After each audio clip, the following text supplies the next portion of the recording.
reason for the book title? Well, Mark, the probable future, you can predict it, you can change it, comes naturally out of experiences that I've had over the last 35 years.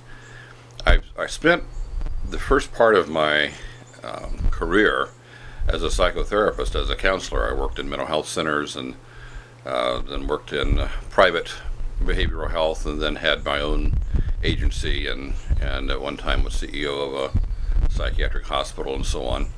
And what seemed to be a recurring theme, not just in my own experience as a counselor, but amongst the other professionals that were working with troubled people, is that there were very predictable patterns. We could see folks that came in that had this particular problem or this particular issue in their marriage or in their family or whatever it was that they were confronting was something that after a while we had seen 100 times. And we could tell, exactly what was going to happen if this didn't change. It was just that much of a recognizable pattern. And from there I started looking at other areas. Some of my clients were business people and executives in various enterprises. And as I got to know them, some of them invited me to look at parts of their organization, or to talk with some of their company officials. And then I wound up working for a time with the Dale Carnegie training organization as a consultant, and going professionally into businesses and looking at how organizations are structured and some of the difficulties that they experience.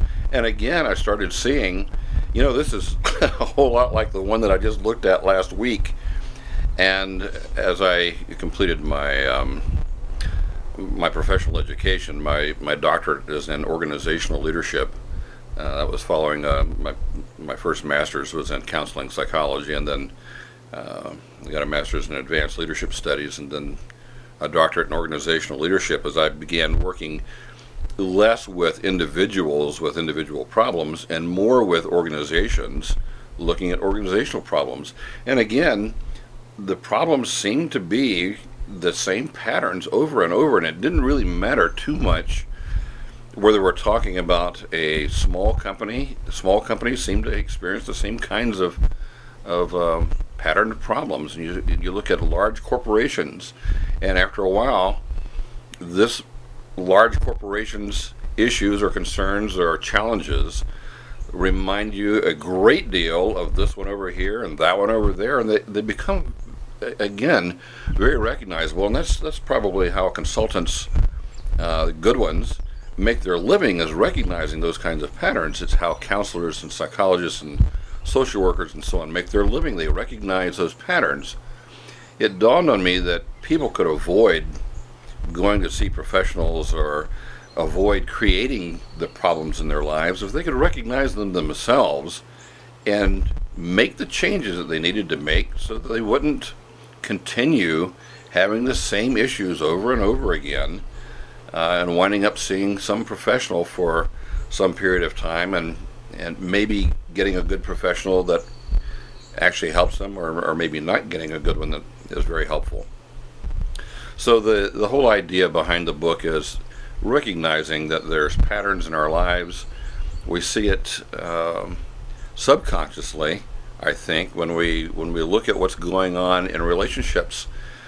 For example, if you and your wife have a conversation that is one that is a recurring conversation.